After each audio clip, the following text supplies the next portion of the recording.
So hello guys, welcome back to my channel. So again here at the Hyundai Philippines booth at the Auto Focus Test Drive Festival. So one of the most unexpected things that happened today, I'm going to drive this Hyundai Ioniq 6. So literally I did my full walk around tour last May, so check that out on my channel. So this will just be about the driving experience. A little bit weird. This is your gear shift. Well, it's just a flick. So start off in eco mode, and I can tell already immediately the brakes are really strong. So powering this thing is a 77.4 kilowatt-hour battery that produces 229 horsepower and 350 newton meters of torque. So this is front wheel drive only, no? Yes. Front wheel drive only.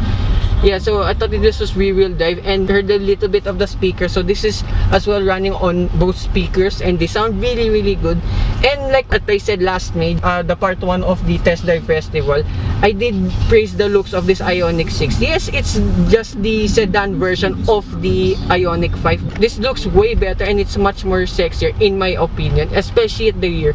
It does give it, like what I said as well before, Porsche 911 vibes. I freaking love it. So to the range of this is 545 kilometers. Currently we're at 333. So let's check it out on the way back here in the test drive grounds. So first impressions immediately, even though this is the rocky road here around in the MOA concert grounds, yes, we are running on very large wheels. I think these are 20 inches.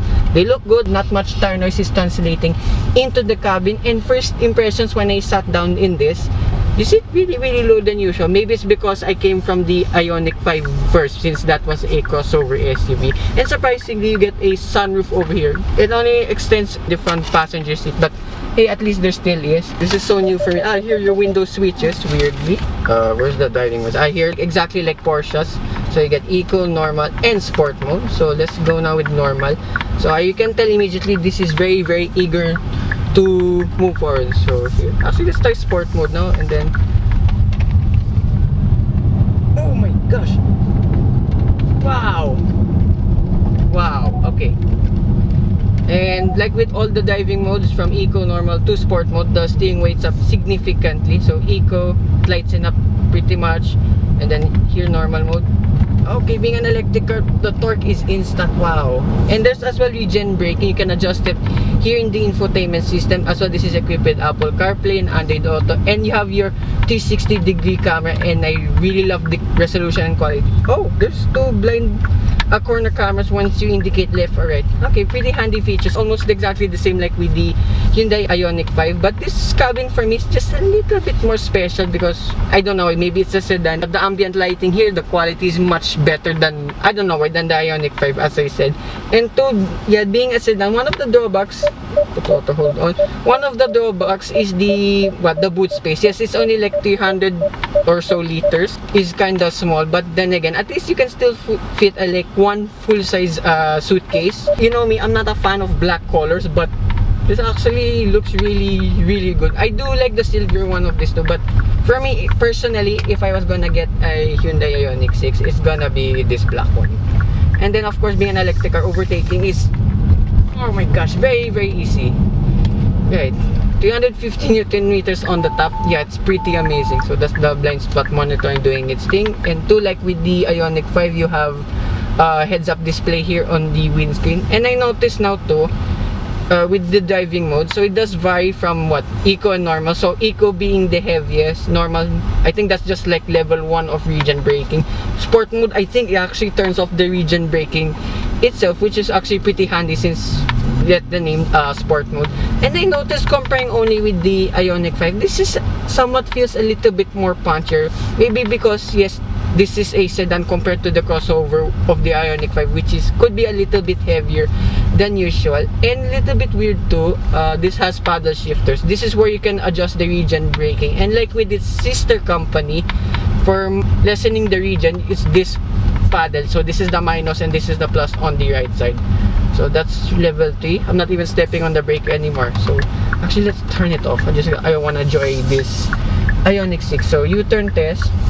Okay, the driving dynamics seems pretty much more or less the same too. And visibility, actually, despite having a very big seat pillar and being a sedan, this has good visibility all around. Oh my gosh, this is so fun to drive.